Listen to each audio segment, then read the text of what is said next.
तय देवत रहना अपन प्यार हो। ए मोर मायारू गोरी तय देवत रहना अपन प्यार हो।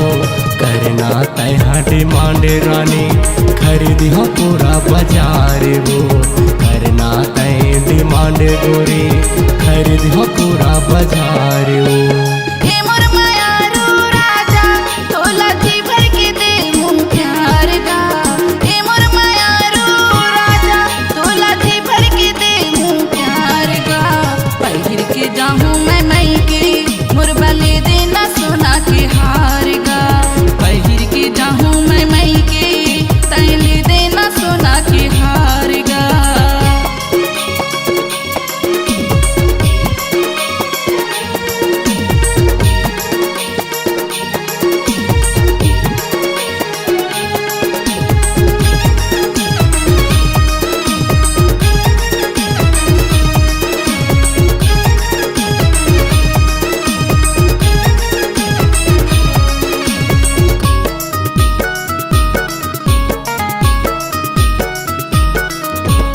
आनी बानी की छाटनी मार के देवे पूरा तय बाजार माँ।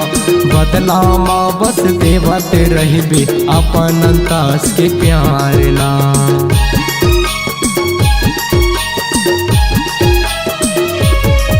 हाँ आनी बानी की छाटनी मार के देवे पूरा तय बाजार माँ। बदला माँ बस देवत रहबे अपन अंतास के प्यार ना। ले ले मने पसंद के गहना तय कर दे अपन सिंगार वो। लेबे मने पसंद के गहना तय कर दे अपन सिंगार वो। करना तय डिमांड रानी खरीदी हो पूरा बाजार वो।